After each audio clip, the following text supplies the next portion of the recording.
So my topic, akong report ma'am is overview of microbial toxins in the aquatic environment. So actually amo ni sa ni Lucky, pero ano sa, so ako na lang.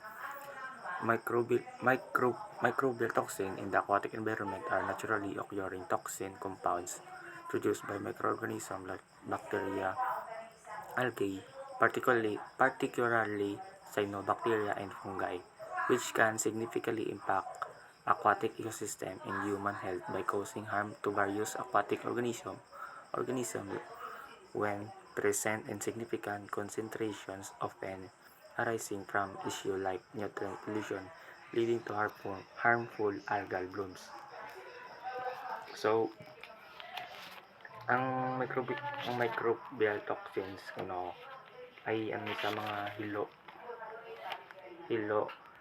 like bacteria, algae, kag pwede ni sila maka-apekto sa aton nga aquatic ecosystem kag pati man sa aton nga mga tawo. For example na lang sina sa aton nga ginatawag nga red tide, which is diba kung red tide bawal magkaon sa mga shells like litog kag sikat kay kung magkaon na pwede ka manang magsakit imo dyan or may something nga malain sa imo lawas. Next is types of toxins.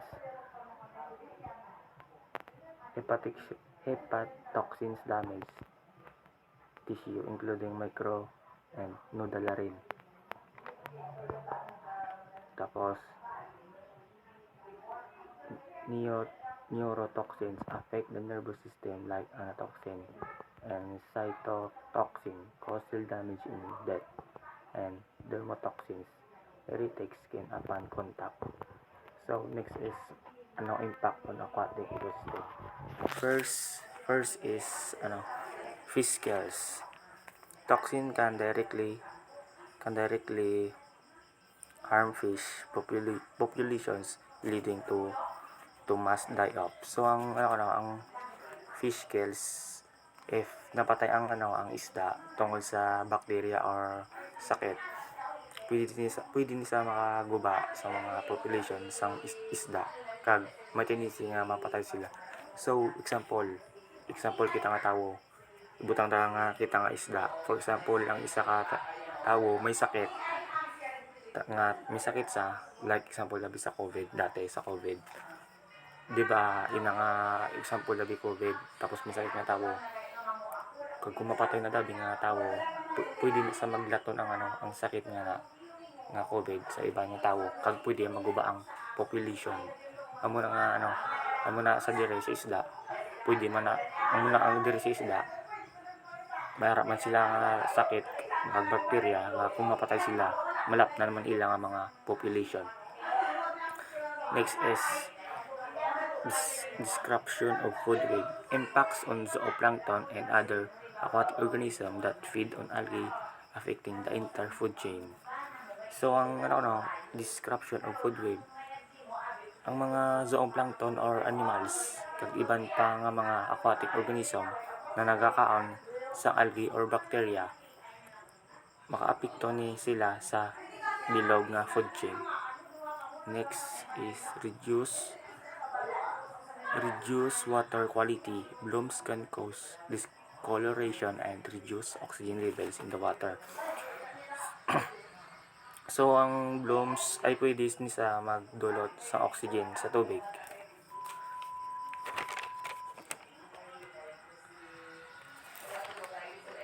Next is human health concern. Consumption of contaminated seafood. Toxins can accumulate in fish and shellfish, causing illness in humans who consume them.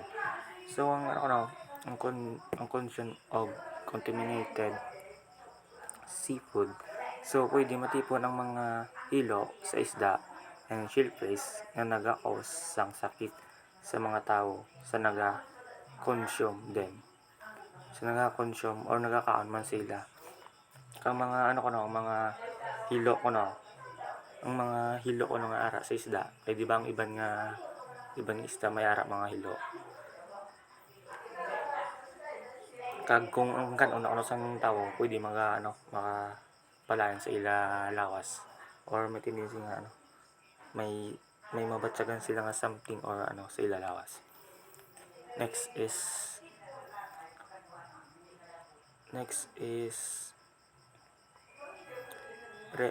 recreational exposure. Contact with toxin-laden water can lead to skin irritation or other health issues.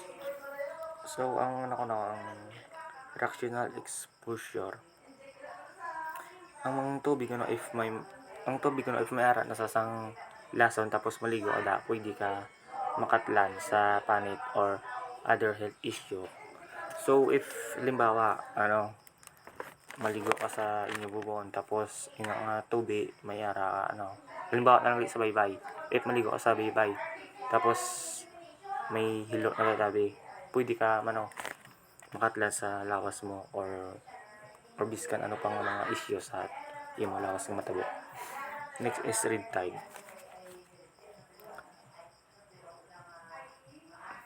Red tide, also known as harmful algal bloom, is a marine event that occurs when algae grow out of control. This can cause the water upper reddish brown. So ang tanaman naguro tanan kung ano ang red tide, pero nga amo na sa may mga may mga time ba lang bawal kita magkaan sa mga shells or ano pa nga ara sa aquatic environment kita kay kita mismo kung magkaan kita sina may tendency nga nga matabo sa aton nga malain kag may babatyagan kita nga sa aton lawas.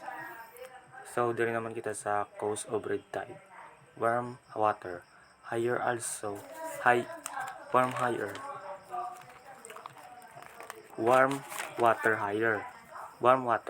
Higher ocean temperature promote rapid algal bloom.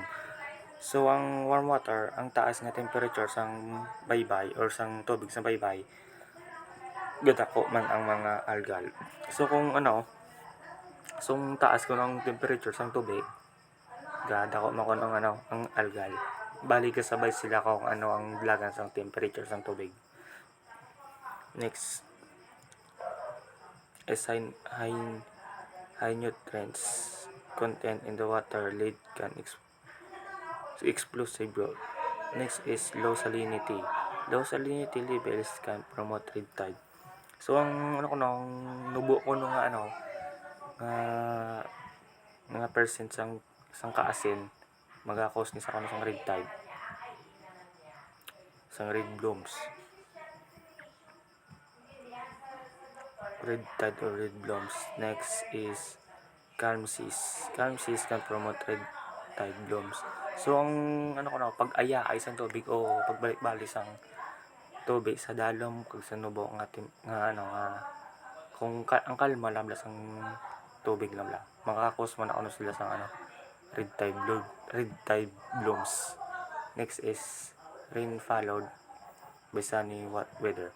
In the summer, rain followed by sunny weather can lead to red tide bloom. So if halimbawa mag-ulan, di ba? Tapos mainit naman. Pwede man na sila makabulig pa daw sa red tide blooms. Amo na duay nagakos sang red tide. Next is red tide organism. So mayroon kita mga red tide organisms.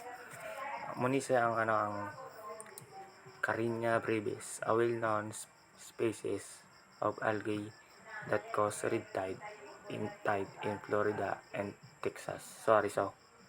Carina brevis. Next is Gymnodium brevis, a species of algae that caused a red tide of the Florida coast in 1947. Sorry naman sa akong yellow. Next is Goniolax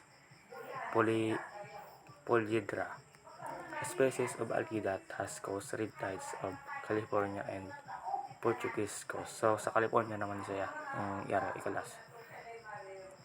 So meron naman kita yung mga effects ng red tides. We have red tide can mga effects ng red tide can kill fish, birds, and other marine animals. So ang red tide pwede sa makapatay sa mga isda kag iba't mga aquatic animals or marine animals. Red tide can make shellfish dangerous to eat. Ang balkotog yun ang ang mga nobla, mga sikad.